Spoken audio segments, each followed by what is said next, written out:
lección número 3, la ley como educadora.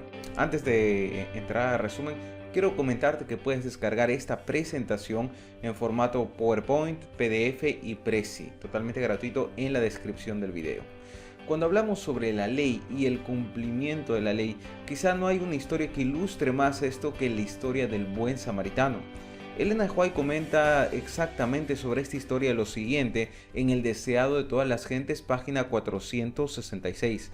Ella dice: el principio ilustrado en la historia del buen samaritano y manifestada en la vida de Jesús. Su carácter revela el verdadero significado de la ley y muestra qué es amar al prójimo como a nosotros mismos.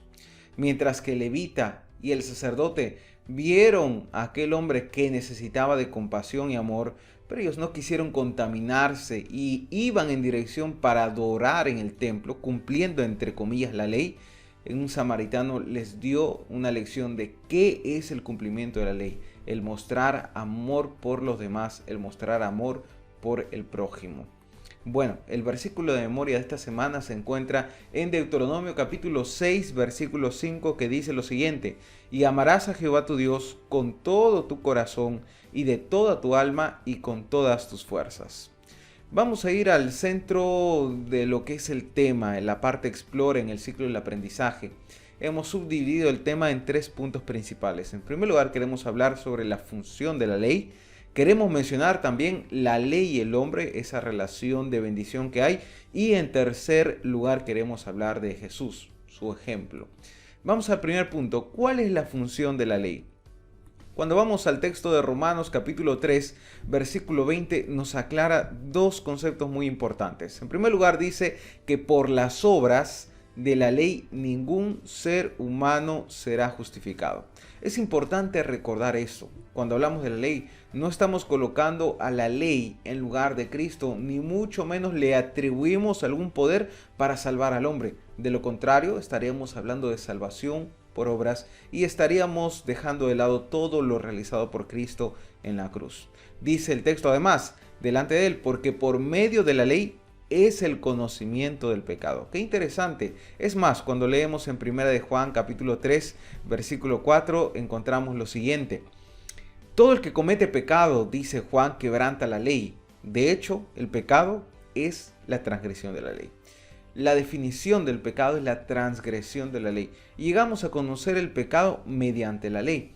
Es la ley que cumple esta función de mostrarnos aquello que está mal en nuestro corazón y sobre todo, como dice Gálatas capítulo 3, versículo 24, lo siguiente: así que la ley vino a ser nuestro guía encargado.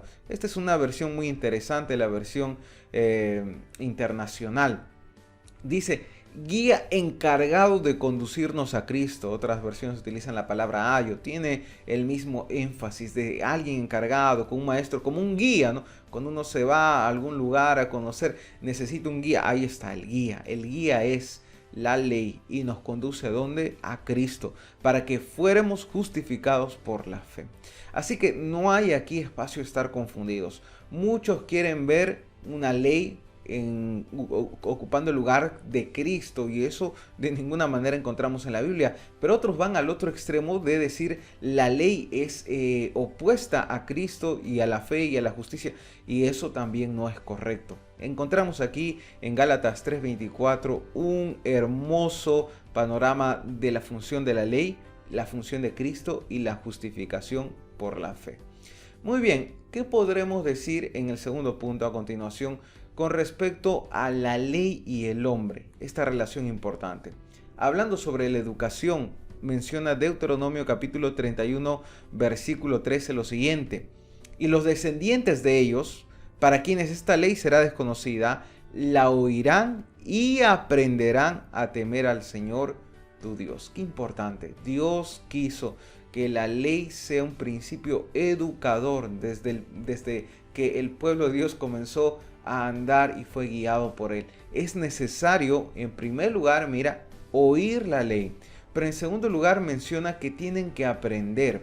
Y cuando hablamos de aprender, quiere decir enseñanza. No es suficiente que la escuchen, más tiene que ser explicada, más tiene que ser enseñada. Se tiene que utilizar métodos de enseñanza al enseñar la ley, al enseñar la palabra de Dios. Así que la ley tiene una función educativa para el ser humano.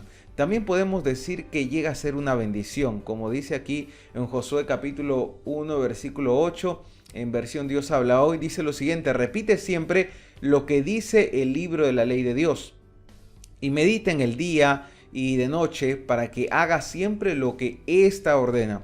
Así todo lo que hagas te saldrá bien. Encontramos aquí un principio, y el principio de la prosperidad es hacer la voluntad de Dios, seguir sus mandamientos, conservarlos en nuestro corazón, buscar por sobre todas las cosas honrar a Dios. Yo sé que algunas personas estarán preguntando y diciendo, bueno, conozco a muchos cristianos que por ser fieles a Dios no les fue bien, es más, no alcanzaron la prosperidad. El problema aquí es nuestra definición de prosperidad. Leemos lo siguiente: prosperidad, mire lo que dice, porque mejor es un día en tus atrios que 1000 fuera de ellos. La prosperidad para el cristiano no es tanto los aplausos de este mundo, pero sí el reconocimiento de Dios, el estar en comunión y en armonía con Él. Así que puede pasar muchas situaciones en nuestro entorno, pero si estamos bien con Dios, somos prósperos.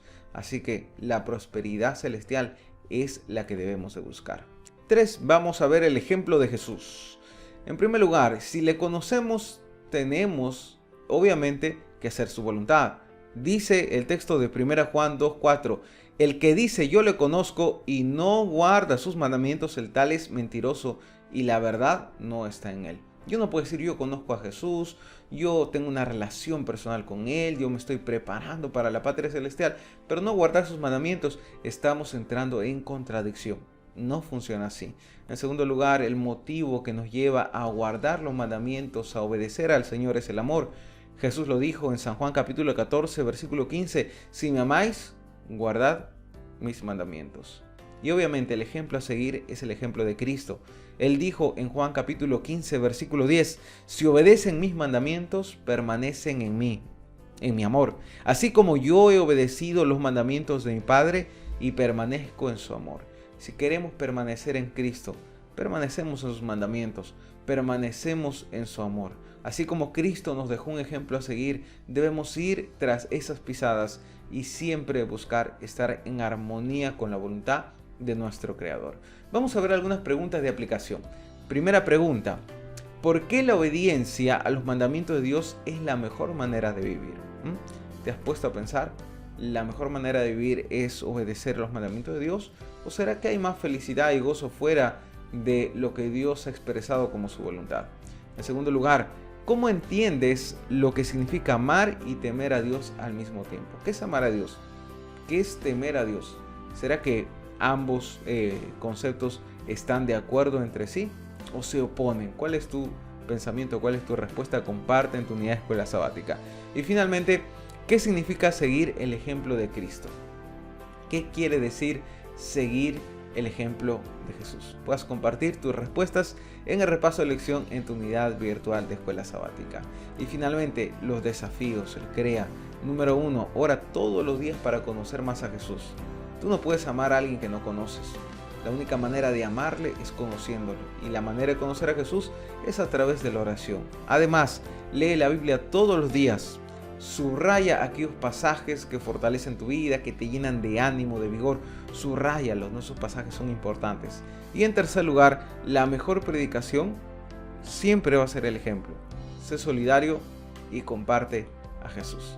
Que el Señor te acompañe, que el Señor nos bendiga y que podamos siempre buscar hacer la voluntad de nuestro Creador. Bendiciones.